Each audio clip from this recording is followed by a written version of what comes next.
Ah, there you are. Greetings from the Erie Coast. This is Mad Shad. And this is another episode of the Zoot Report. Sunroof edition. Deploy die fans. Let's go. Oh, man. What are we going to talk about, y'all? Something that is near and dear to my heart. Something that... Oh, shoot. Something that we all love and enjoy. And that is food. That is food. Now, you know, food. Food is amazing. You think of the human relationship with food, as opposed to, say, the beast. Man and beast have a different relationship with food, yet both enjoy the modern food experience. Whereas beast is just, I'm going to run it down and eat it cold, or lukewarm, so to speak. It's lukewarm. It's, you know, whatever degree it is. You know, I don't know. I don't know the temperature of bodies of animals. Like, say, a deer. I would venture to speculate it's probably similar to 98.6, right? Yeah, almost 100 degrees. Like, damn. All right. So, you know, and we have this. There are people that have this morbid fascination with raw food, raw meat. Right? We have sushi. We have raw meat, whatever that's called. But for the most part, we like to cook our food. We like to, put heat to the food to change it, to make it more palatable. Right? We have this idea of palatable, of things being palatable. Which is cool, right? You know, we all love food. We all love the smell of food cooking. Oh, man. And so do animals, right? They're like, whoa, what is that? Can I have some? I would, some have argued, and I still kind of argue this too. This is how we domesticated wolves. We had a campfire, we're cooking meat. The same meat they hunt, yet we just made it better by cooking it. Oh. Next thing you know, you've got a freaking wolf just sitting next to you patiently, quietly, just sitting there, whimpering, begging. Can you get that out of the fire and give me a piece, please? All right, sure, do a trick. Right? Boom. There you go. Or just the simple, hey, you work for me now. I have cooked food. Right? Kind of shit. Which the wolf was like, fuck yeah, let's go. So there's food. There's that distinction between man and beast and their relationship with food. Beast is all about the fresh kill. There are animals, of course, that eat, a little bit more rotten, like it a little bit more fermented, if you will. But the taste really doesn't vary much, right? The only taste that's out there is like, what kind of animal are they consuming, or what kind of plant, right? Herbivores and carnivores, right? This goes in. This talks to the sea, to the land, to the sky, right?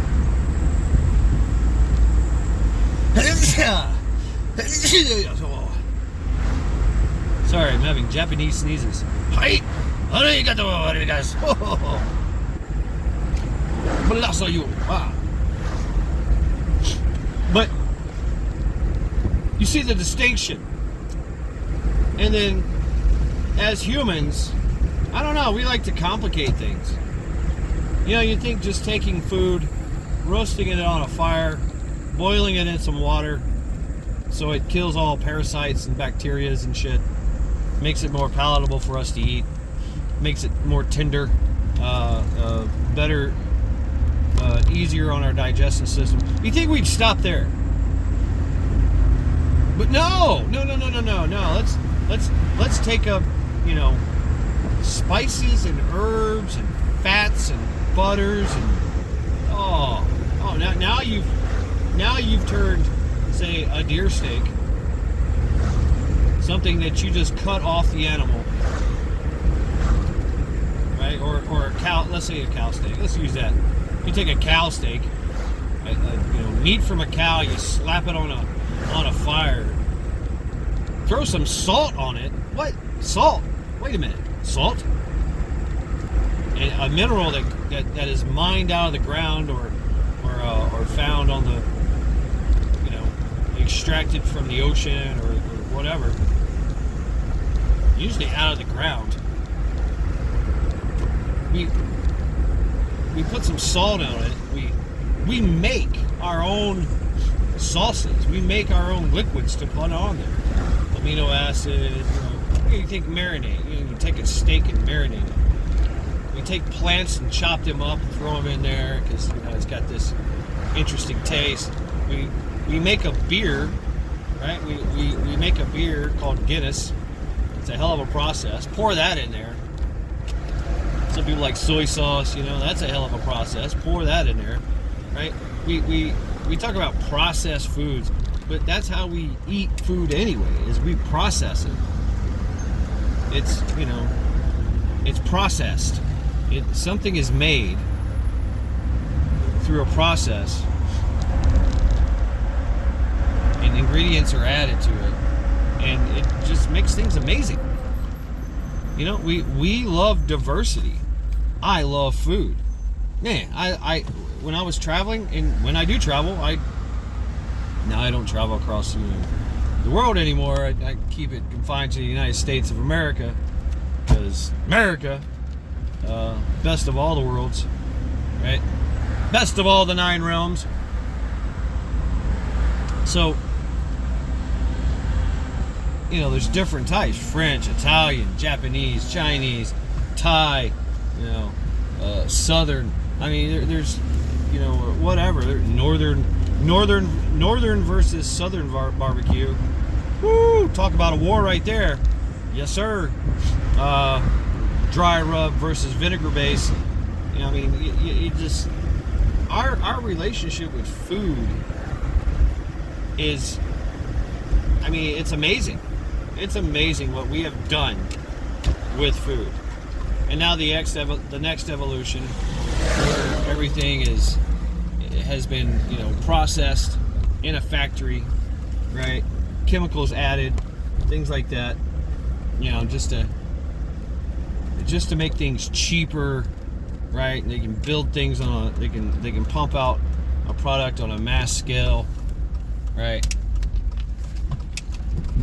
Package it and then sell it. Talk about convenience. Ramen noodles. They're like fucking freeze-dried noodles or whatever, and you just add water, hot water, and boom, you've got a meal. Got a tasty meal. All right, throw that seasoned packet in there, and there you go. Boom, done. Right? You go to the store and you get all these, confections and box things, and you can eat it right out of the box, in a can, right? Or there's a process that you have to cook it. Our relationship with food, I don't know, it goes all the way back to the beginning, and it's amazing, absolutely amazing.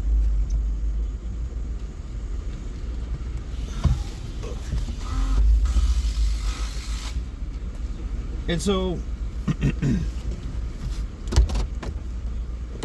what am I getting at here? As I try to park this fucking vehicle. I gotta repark. Yeah.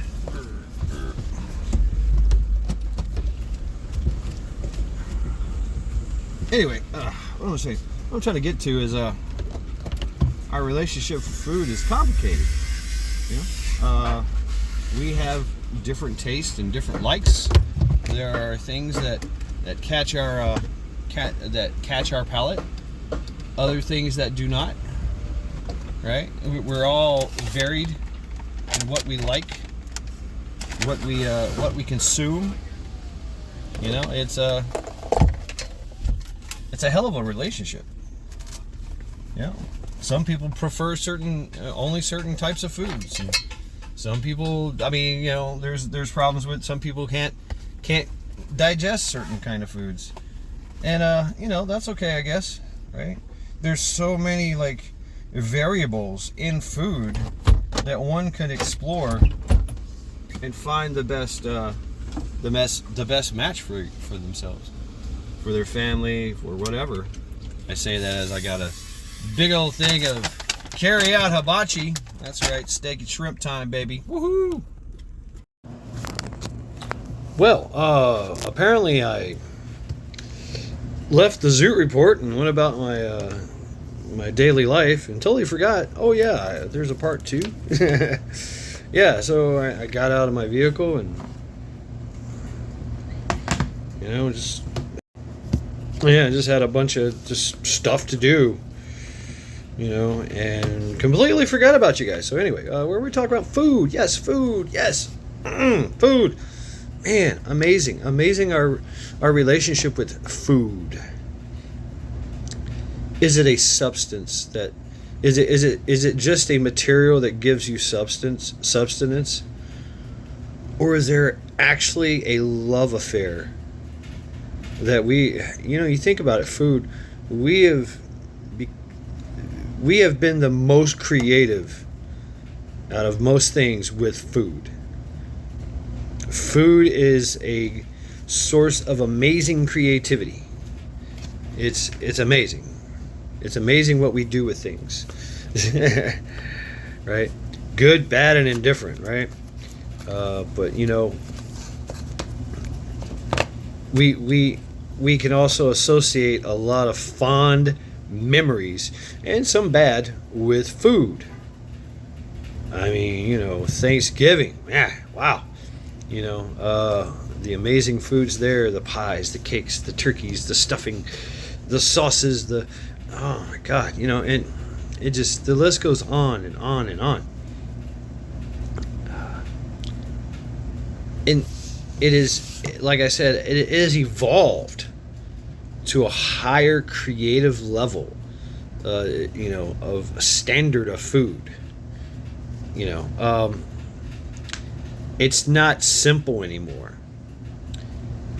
So what I was kind of trying to lead to is, like, you know, say the end of you know, shift, or, you know, whatever, we're thrown back into the Stone Ages, and do we lose that love affair with food, or is it all just completely about survival at that point, and you're just going to eat tree bark? No, I think that we'll find very creative ways to make food an art form again, even in a survival situation. You know, yeah, everybody's gonna have beans and rice or gruel or something like that, but there's always that little boom, that little pow that you put in there. You know, something that's a little bit of hot sauce is, you know, this right here. Your beans and rice are your beans and rice, but add this, boom, you've got a freaking feast, right? So a culinary delight, you know, that charges the senses and opens the mind, body, and soul and heart. I mean, it's you know, when you sit down with a meal with somebody, you're actually bonding with them. You know what I'm saying? It's a time-honored human tradition, right? You know, talk about hospitality. You're a weary traveler, and somebody hands you a bowl of something warm and smells good, and you're like, oh, thank you. Boom, I eat it down, right? Thank you very much. Uh, nothing says gratitude like accepting a bowl of food or a drink or something. It's amazing. It's what we have to offer is food, and we've built our whole existence around it. It's crazy. It's crazy to think about food. And so when I look at like all these survival foods, of course MREs, obviously, the military, it might seem simple, but we always try to find ways to add a little bam to it, little snap and pop to it. Make it really interesting. Even though we're just eating it just to survive, right? But we don't have to actually just survive. We can also thrive. So growing stuff, we that's what we find out is that, okay, yeah, you can grow rows and rows of corn or rice or soybean or beans or whatever, and yeah, you can survive off of that. You got your cows, you got your pigs, your chickens, which are very, very tasty meats when you just put fire to them, put heat to them, and cook them. But you might have that old Italian garden, right, with some chives and some oregano and some spices, and you got some hot peppers going here and there. It's like, well, I mean, is that absolutely necessary? No, it's not really. It's they say there's medicinal value in things of that nature, but not really. It's not really necessary, but we find it necessary. We find it necessary to add that little to make food enjoyable. Some people have. I have a great love affair with food. I love being self-proclaimed foodie, I guess. But I've eaten. That's been my thing. Is if I travel anywhere, I gotta try the food. How do y'all represent? See what y'all eating. See how y'all are surviving over here, right? And you'll be amazed, man. And it creates such a bond with the community. Whatever community you're in. The sharing of food is something that's just intrinsic to the human condition, I think. So what does food look like at post shift, right? You've got your freeze dried cardboards that all taste the same, regardless if it's oatmeal or if it's eggs and powdered eggs, whatever. It all basically tastes the blandest of the bland, right? It's not, after a while you're just like, this is hard. This is unbearable. This is grueling to eat this gruel.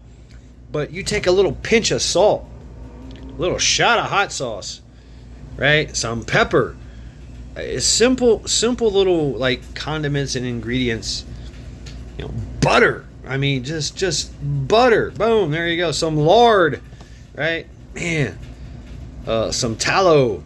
I mean, we've found ways to make so many different types of food with all these special ingredients that are processed. I say processed, mixed and cooked and, whatever the process is. You take an onion, you chop it up, you throw it in the skillet with some butter, and that's a process, right? And if you're preparing it, if you're saving that stuff, right? If you're in a food preparation, it's okay, well, this doesn't keep as good as that. But if I add a little salt to this, it doesn't taste that good when it comes out of the can, comes out of the jar. But if I have a little salt, if I have a little oregano, if I have a little, all seasoning spices, like a little heat, right? This meal will be amazing. Simple beans and rice. I mean, you know how many ways there is to cook egg? You know how many ways there is to cook a chicken, a hamburger, right? I mean, there's so bread. The process of making bread and different kinds of bread. I mean, it's just astronomical, the things that we already have, like, for thousands of years been doing. And I don't know if I'm not going to say that we're forgetting how to cook. I'm not saying that at all. I'm saying that it's possible that convenience has kind of, like, taken over. Because you can get that truck stop sushi and that wasabi, and boom, it's simple, right? You don't have to prepare the meal yourself. The convenience of it, right? But even the convenience side of food has to understand that it has to be interesting enough for us to consume it and to consume more of it. So taste is a major factor, right? That whole thing, like the taste buds, right? What signals come from your mouth to your brain that tells your brain, oh my God, this is absolutely amazing. I would eat more of this. I plan on eating more of this. I mean, you tell me. You tell me. Unless you're making it yourself, which people still do. So I don't see any reason why post-shift that anything would change. Spices and herbs and the ways that we cook and prepare food and save food are never going to change. I think that's something that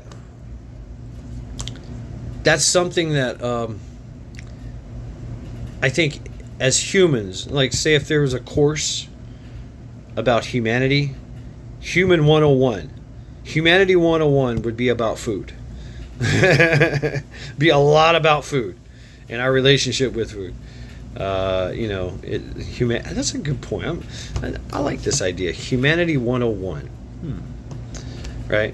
If say that we went extinct, and for thousands of years there were no more humans, and then boom, humans appeared again because, I don't know, they crawled out of the freaking ocean, or God said boom, we had Adam and Eve, now we've got Bert and Sarah. I don't know.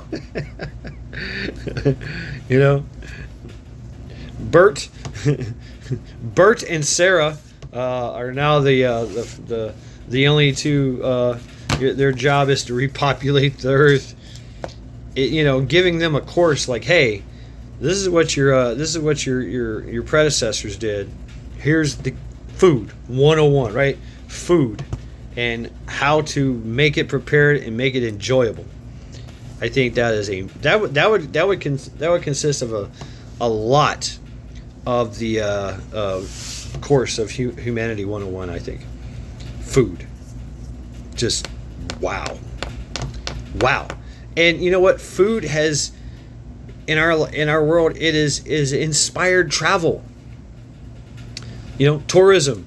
So everybody, anywhere you go, that's like, hey, try the local cuisine, right? Okay, sounds kind of sounds risky because we're used to our kind of food, which is convenient food. It's safe food, safe, right? We're not shitting ourselves, constantly, hitting the bathroom.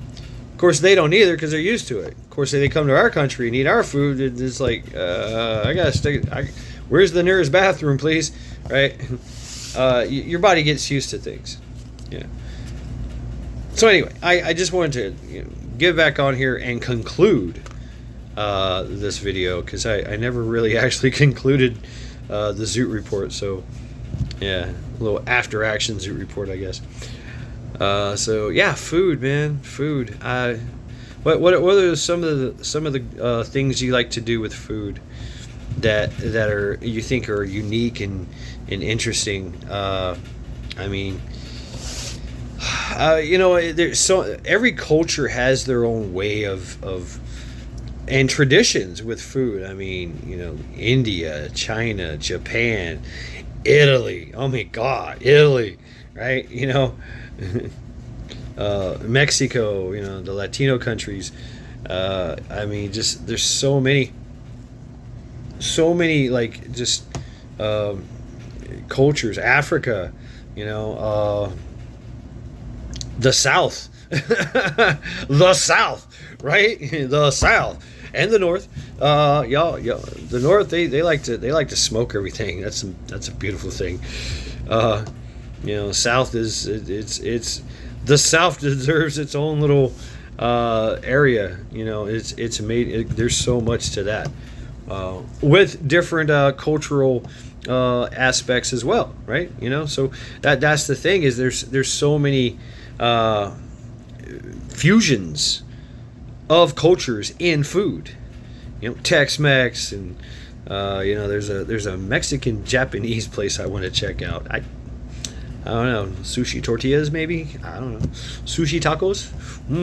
Sushi fish tacos. That does sound really fucking good. Although I don't eat sushi anymore. Yeah. No, not so much.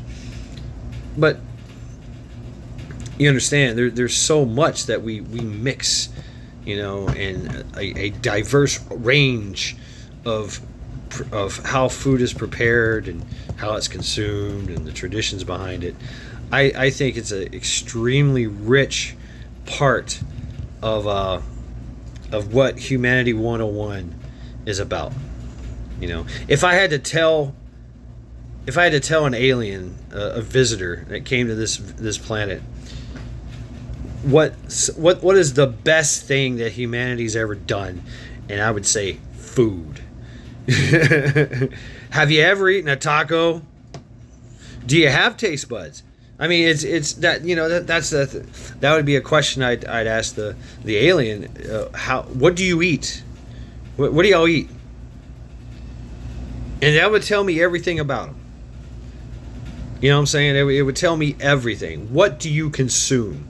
Oh, we consume this green paste that's grown in our spaceships. We call it. It's made from algae. I'm like, that sounds extremely boring. He's like, yeah, it's only for substance. Oh Lord, come with me. We're going to the kitchen. You need a hamburger. You need a pancake. You need bacon. All right, you just, let me introduce you to just simple beans and rice. It's our love affair with food and the amazing things we've done with food. It's, if anything, that's what we bring to this world. One of the most beautiful things that humanity's ever done is what we've done with food. So anyway, let me get out of here. This has been Mad Shad for a extended Zoot report about food. Yes, food. And you thought I was going to talk about like canning and freeze drying and no. I mean, that's just steps. That's ways of preparing and saving. Storing food. It's how you feel about food that matters. I think it's how do you feel about food, and how do you feel? What are the steps that you're willing to take to make food interesting, to make it more than just substance? I don't know. Please tell me in the comments your thoughts. This has been Mad Shad. Another Zoot report. Carry on with the rest of your day. The weekend is almost over, folks. Soon we can say we survived the week. So this has been Mad Shad. Another Zoot report. Skull.